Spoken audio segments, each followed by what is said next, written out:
I'm here with Evan on the iZotope booth at AES 2014 in Los Angeles, and we're going to talk about the new Ozone 6. Yes, we are going to be taking our first look at Ozone 6. So this is our all-in-one mastering platform. Here we have it running as a single plugin within Pro Tools.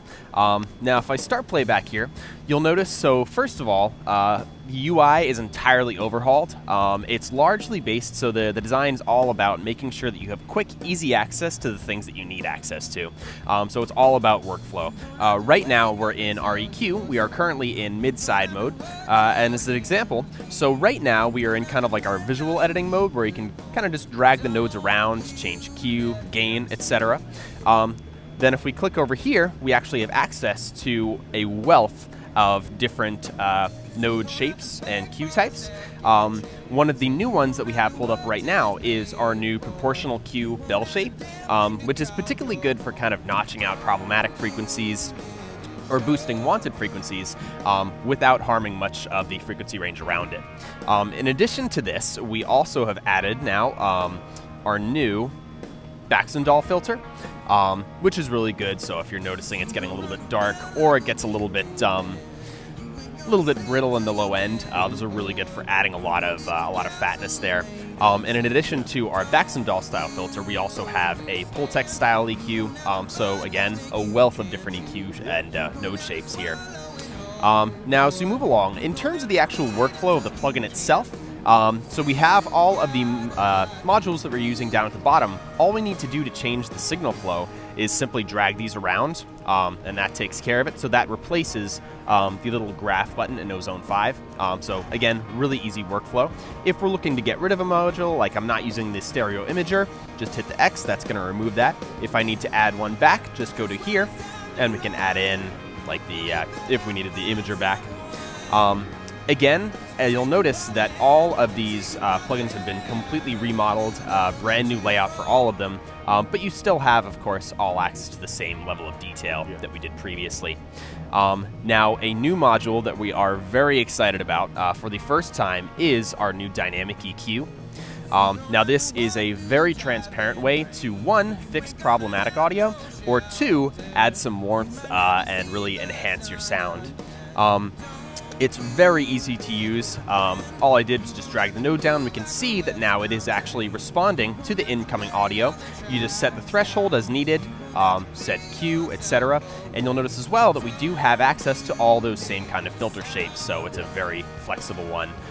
This I'm a big fan of using the Baxandall filter in dynamic mode, because then automatically when it starts to get a little dark, we can actually boost those highs. Yeah, so that is a quick look at Ozone 6 running inside a plugin, inside a DAW.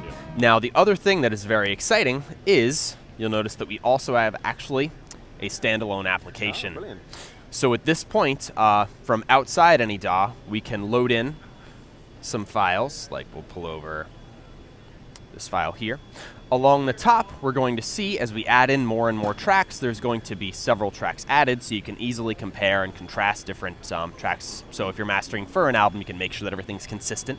Yeah. Again, we have access to all of the same modules here, including the Dynamic EQ.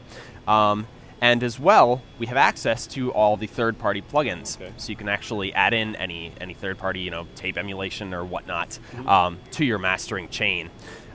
Playback is very simple, likewise, and you'll notice as well that we have these little markers down at the bottom. This is to help you by it actually analyzes. Seems to coincide with the chorus in this case, yeah, the loud bit. Yep, it's going to show you the different sections of it exactly, okay. So you can make sure to compare and easily jump between sections to make sure that everything's actually running as such. Very smart. It's useful. And then, of course, we also have the addition of different fades in order to make sure that your album's going to fit and gel correctly there. That's interesting. So Ozone's kind of moved from just being a plugin that you can put into a digital audio workstation to a standalone piece of mastering software as well. So you can still use it in your standard workstation, but now you can kind of throw away the workstation for mastering duty and just load straight into Ozone. Absolutely. Yep. It's that workflow is entirely up to you. If you prefer to still work in your DAW, yep, that's entirely possible. But likewise, if you don't have access to your DAW or you prefer working within this platform, you can work in here as well. The dynamic equalizer, is that functioning kind of like a multi-band compressor? And it often can be compared to that, Yeah. where you are setting a particular threshold, and then we'll notice, like, so the animation will show what's actually happening, and as we pull the threshold down, we can see it actually does start to duck. Likewise, we can set it to boost, so it's all about that threshold, and likewise, we have attack and release times. I see. So it does its job depending on how far over the threshold you go, then it will do a proportion of that boost or cut. Exactly. Okay, Exactly. Brilliant. So there's a huge amount of new features in Ozone 6, so when are you going to be able to buy it, and how much is it going to cost us? So, Ozone 6 will be coming very soon, towards the end of the month.